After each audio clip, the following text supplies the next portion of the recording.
An important point to keep in mind about selecting an eyeshadow color palette for HD TV work is not to choose colors that are stronger or bolder looking than the natural eye color. They tend to overpower the eye in camera and end up looking too dark against the face on screen. They can actually dull the natural brightness of the whites of the eyes, which makes them less luminous on camera. By the same token, you don't want to use overly bright or shiny iridescent colors, as these will end up competing with the natural eye color and also causing a visual texture distraction, which can result in undesirable feedback in camera. Choose goof-proof colors that produce a pleasing and balanced contrast to eyes. Every artist should have a good set of neutral colors, or what I call the autumn leaf colors, that look good on everyone. These colors project well in HD, and they give a very clean and bright eye looking results in camera. The Ultra Silk Matte Eyeshadow Palette has nice colors, texture, and finish for HD work and look great on any eye color. Keep the eye color palette simple for HD work, especially if the eyes are small or deeply set, by using a 3-point color scheme. This includes a crease contouring color, an all-over lid color, and an underbrow accent highlight color. This 3-point color scheme technique is essential to have down in your skill set because it offers the best results for nearly all eye shapes. It is also the basis for more stylized eye color designs that you might wish to explore on your own.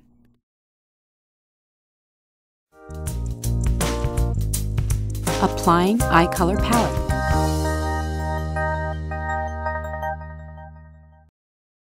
First, apply a good primer product for lids.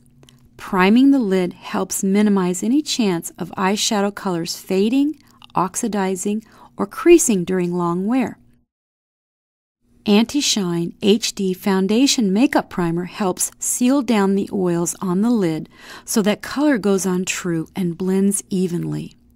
Apply a very thin film over the lid with a Graftobian Pro Brush Set Concealer Brush and allow it to dry for about 30 seconds. I start with the darkest color first to define the natural crease of the eye. One technique I use is to press on the color with a sponge tip applicator so that I minimize any fallout under the lid. Then I take an angle blender like the Ultra Silk Angle Blender number 78116 and blend this out smoothly. Contouring helps to visually push out the most desirable shape of the eye so that the lid color will visually bend with a pleasing effect in the HD camera.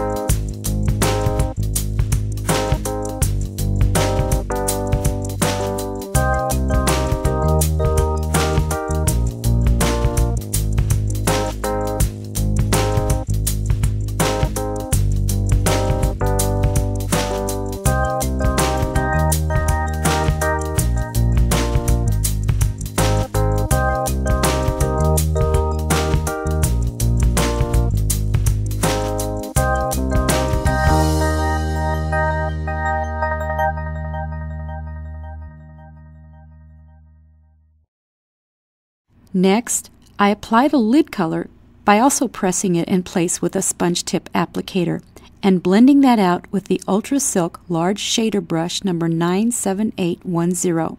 Then I add the highlighter color under the brow and a bit in the inner corner of the eye using the Ultra Silk Medium Eye Shader Brush number 78111.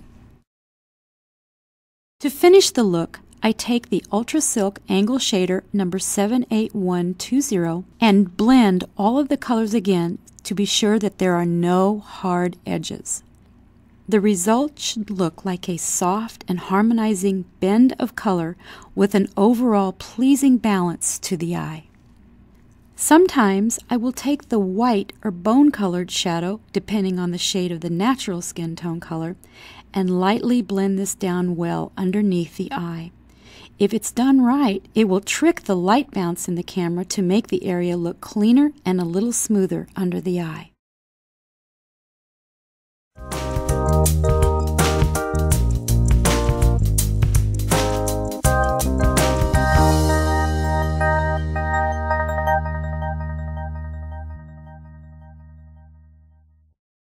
Another application that works great in camera is a monochromatic look, or colors that are different shades of the same color.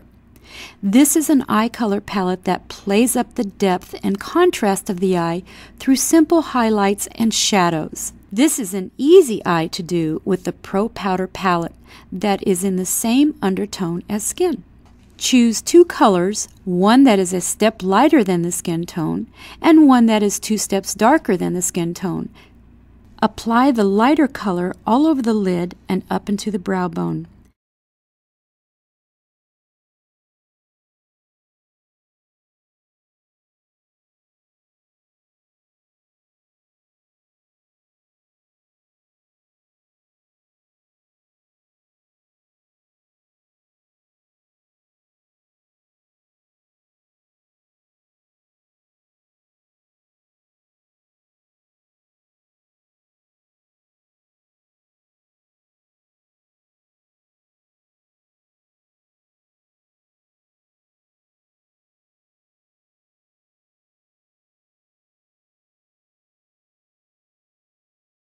Then apply the darker color in the crease area and lightly contour the eye shape so that you have a pleasing overall dimension. The results give a very beautiful look to the eye in camera that is nicely played up in contrast under the set lighting.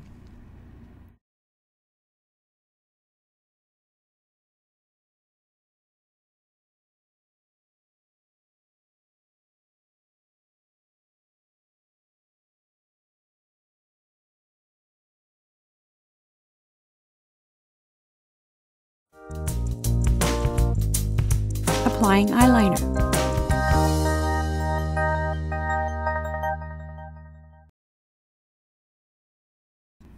I like to strengthen and define the lash line first, especially if the lashes are sparse. I use the Ultra Silk Flat Liner number 78115 along with the Cake eyeliner in black and moistened with a bit of mixing and lining liquid. I paint this on top of the lash growth line to make them appear fuller at the base. Then I take the Ultra Silk Smudge Brush number 78112 and smooth down the line so that it lays uniform to the lashes. Next, I use the Pro Pencil, which has a depth of color that looks great on any eye. I trace the pencil directly on the lid line next to the painted lash line. To blend out the line and finish it to the eye shape, use this blending technique.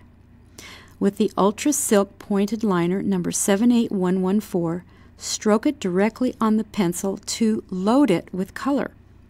Then stroke the loaded brush on the tracing of the lid line to even out the line with a slightly upturned corner. To emphasize the under eyelash line, try this technique. Take the Ultra Silk Flat Liner number 78115 and lightly load it with the Pro Pencil. Then stroke it across the Cake eyeliner. Press the brush against a small velour puff to remove any excess.